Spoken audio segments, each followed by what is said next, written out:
des costumes noirs, des yeux inhumains et une mission secrète, potentiellement surnaturelle.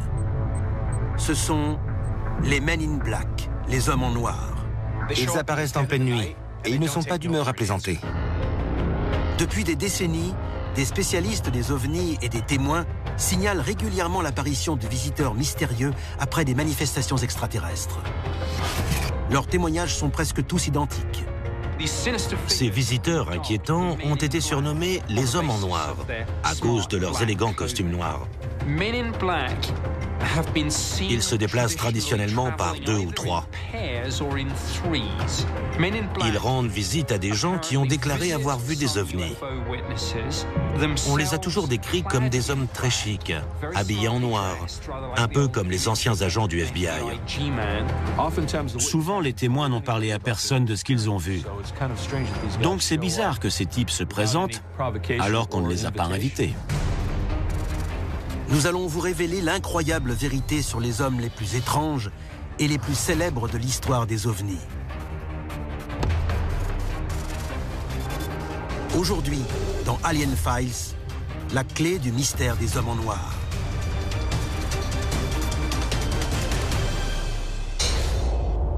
La machine est en marche. Des dossiers restés confidentiels pendant des décennies et décrivant des manifestations extraterrestres ont été rendus publics. Nous allons révéler le contenu de ces documents et découvrir ce que le gouvernement américain voulait cacher. C'est à suivre dans Alien Files, l'émission qui perce les plus grands secrets de la planète Terre. Les Men in Black. L'existence de ces hommes en noir a été rendue célèbre par des films avec Will Smith et Tommy Lee Jones sous les traits d'agents secrets comiques, combattant les extraterrestres. Mais les témoignages de ceux qui les ont rencontrés en vrai en dressent un portrait très éloigné de la légende hollywoodienne. Quand Hollywood met en scène les hommes en noir dans des films, ce sont généralement des personnages comiques. Mais d'après les témoignages que j'ai pu recueillir sur de vraies rencontres avec les hommes en noir, ils sont beaucoup plus sombres que ça, beaucoup plus mystérieux. Ils sont très effrayants, très menaçants. Ils n'ont rien à voir avec la façon dont Hollywood les représente. Et Antonio Paris sait de quoi il parle. Il est le fondateur de l'API, un groupe d'enquête sur les phénomènes aériens. Et il s'est penché sur de nombreuses affaires en lien avec les hommes en noir en 10 ans. Ces hommes mystérieux sont bien connus des personnes qui ont vu des ovnis. Ils ont la réputation d'effrayer et de faire taire ces témoins depuis leur première apparition connue en 1956.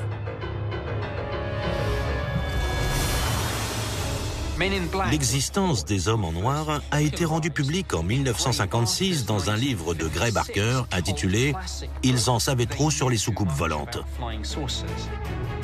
Le livre fait le compte-rendu d'observations d'ovnis aux 4 coins des États-Unis. Barker mentionne même un dossier du FBI s'intéressant à 3 hommes en costume noir qui auraient réduit au silence le journaliste Albert Bender. Albert Bender enquêtait sur des phénomènes liés aux ovnis. Il avait été mis au courant d'une affaire concernant un enlèvement extraterrestre.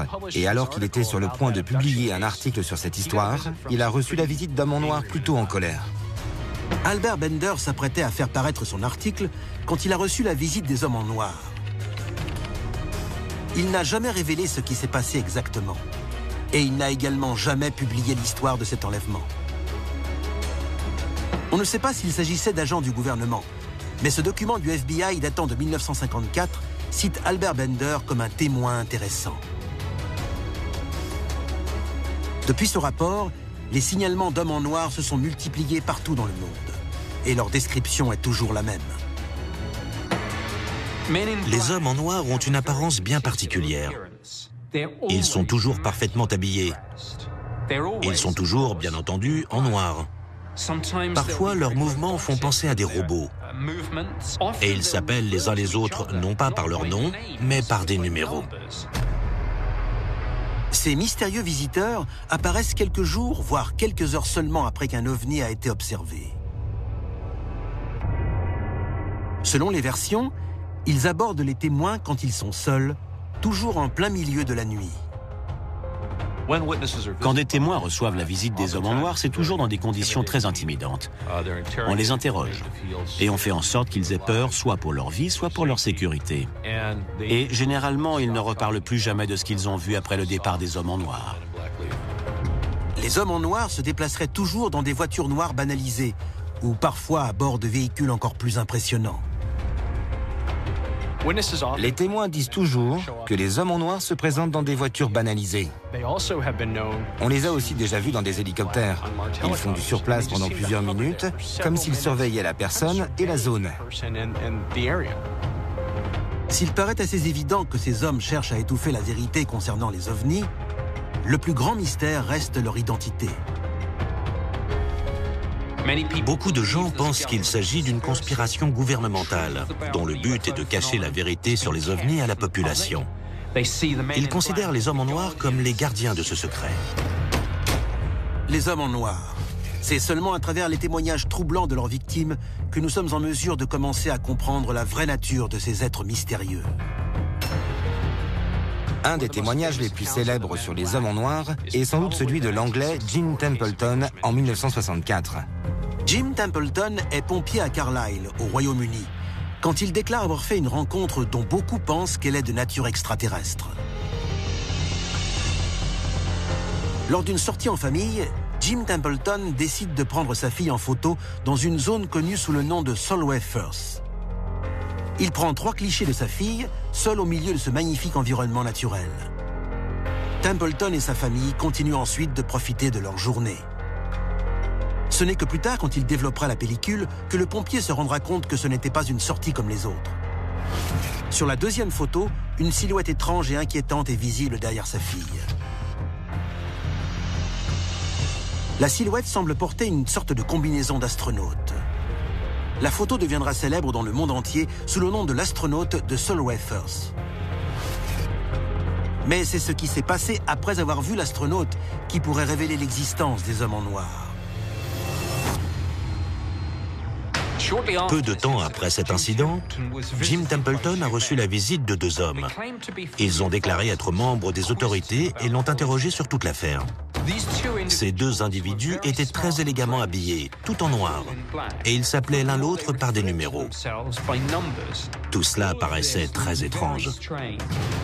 Les hommes ordonnent à Templeton de les emmener sur le site où le supposé astronaute a été photographié.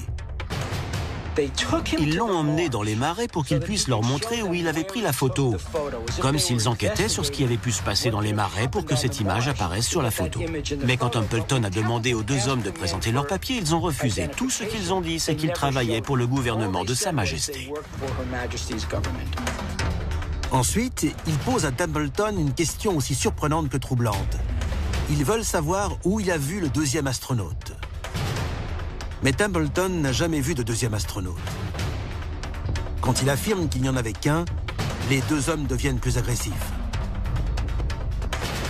Pourquoi l'ont-ils interrogé sur un 2e astronaute?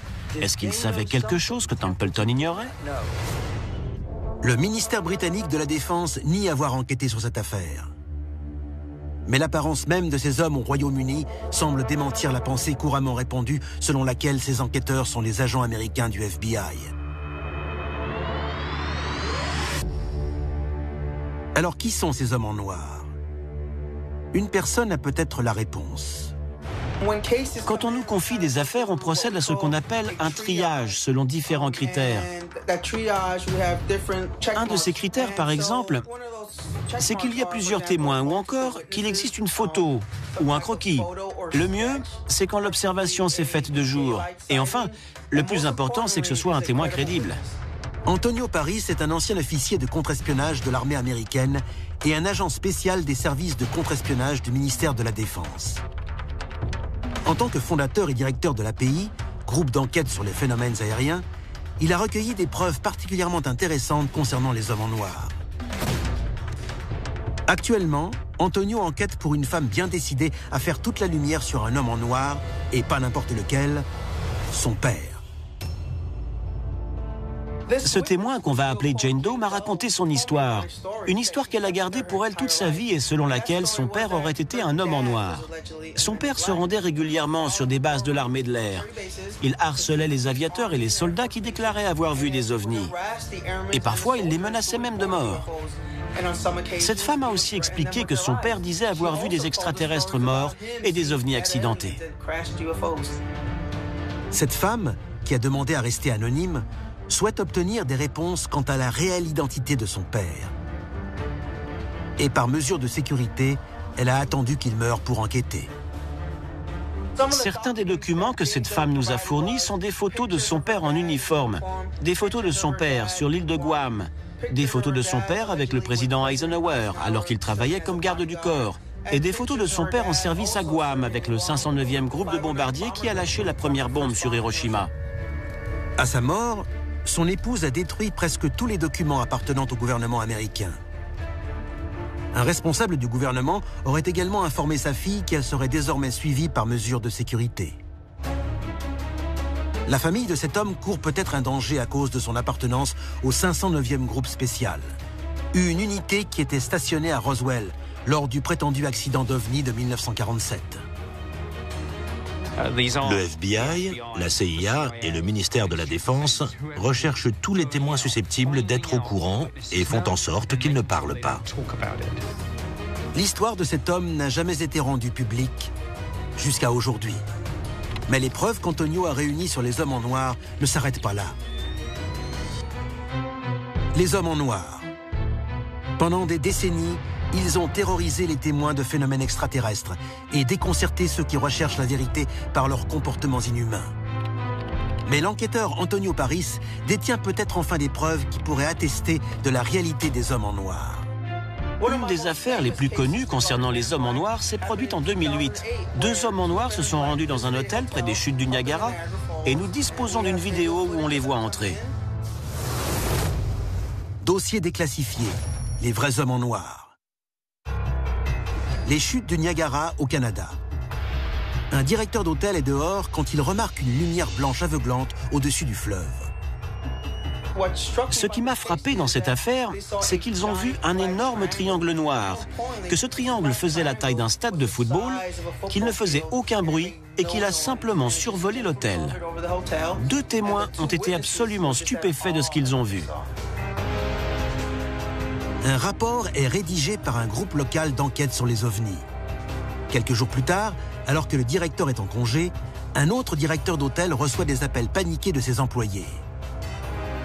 Ils disent que 2 hommes étranges interrogent des gens dans le hall de l'hôtel.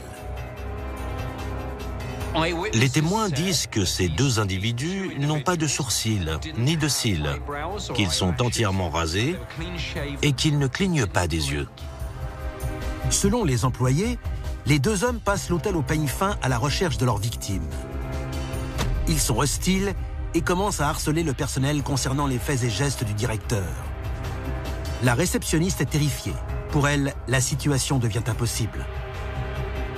Une personne a dit que c'était comme s'ils arrivaient à lire dans ses pensées et qu'elle avait l'impression qu'ils voyaient son âme. Les 2 mystérieux visiteurs finissent par repartir. Le personnel se dit désorienté, perturbé et terrorisé. On aurait pu mettre ça sur le compte d'affabulation, mais le directeur de l'hôtel a pensé à récupérer la vidéosurveillance et pour la première fois aujourd'hui, on dispose d'une preuve de l'existence des hommes en noir. Ces images sont réelles. Elles constituent peut-être la première preuve tangible de l'existence des individus les plus insaisissables de l'histoire des phénomènes extraterrestres. Pourrait-il s'agir des vrais hommes en noir ? Quand on visionne la vidéo, on voit des clients et des employés aller et venir normalement. Puis, ces 2 silhouettes sombres apparaissent. Et regardez bien ce qui se passe quand ils pénètrent dans le bâtiment. Ces images permettent à certains experts de tirer des conclusions qui font froid dans le dos. Si on regarde de plus près ces 2 hommes, on voit qu'ils portent exactement la même tenue et qu'ils sont exactement de la même taille. Ils paraissent identiques. Ce sont des caractéristiques typiques des hommes en noir. Et les personnes qui les entourent ressentent distinctement leur présence. Les hommes entrent dans le bâtiment et on voit ce qui semble être un voiturier ou un groom se diriger vers la gauche de l'écran. Et tout en faisant ça, il regarde les hommes entrer. Il fait son travail, mais il ne les quitte pas des yeux. Les deux hommes éveillent les soupçons d'un employé de l'hôtel. Le témoin garde ses distances avec les deux intrus. Il les suit et ne les perd pas une minute de vue. Dans le même temps, un jeune homme paraît terrifié après avoir croisé les deux silhouettes.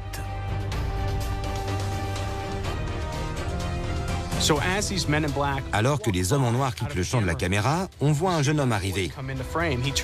Il se retourne et paraît fasciné par ces deux individus. Tellement fasciné qu'il se retourne sur leur passage et qu'il regarde par la vitre pour essayer de comprendre qui ils sont. À présent, si on arrête la vidéo et qu'on zoome sur l'image, on comprend mieux ce qui a pu effrayer tous ces témoins. Ils n'ont aucun poil sur le visage, de grands yeux bleus et le teint très pâle. Mais ce qui a le plus effrayé les témoins, c'est que ces hommes n'ont pas cligné des yeux une seule fois, pendant tout le temps où ils sont restés là-bas. C'est grâce à cette analyse qu'on peut enfin répondre à la question suivante: qui sont les hommes en noir? Mais tenez-vous bien, le vrai visage de ces agents mystérieux est à des années-lumière de tout ce qu'on pourrait imaginer. Les hommes en noir. Des êtres identiques, aux allures de robots, vêtus de noir avec un objectif précis. Pendant des années, nous nous sommes demandé qui ils étaient. Mais la vraie question est peut-être: que sont-ils?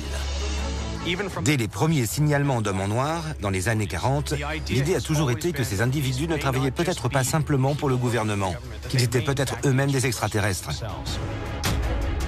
Des visages totalement imberbes, des mouvements robotiques, des connaissances télépathiques. Les hommes en noir sont peut-être des agents extraterrestres envoyés sur Terre pour éviter que le genre humain en sache trop sur leur compte. Certains pensent que les rencontres avec les hommes en noir et les affaires comme celle de l'astronaute de Solwefers sont la preuve que les extraterrestres sont parmi nous. Des extraterrestres capables de changer d'apparence, de prendre le plus souvent forme humaine, mais qui montrent aussi parfois leur vrai visage. Si ces visites effrayantes des hommes en noir se poursuivent, notre monde se prépare sans doute à un réveil brutal.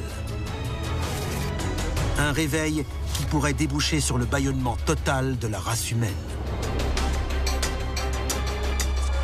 C'était Alien Files, l'émission qui perce les plus grands secrets de la planète Terre.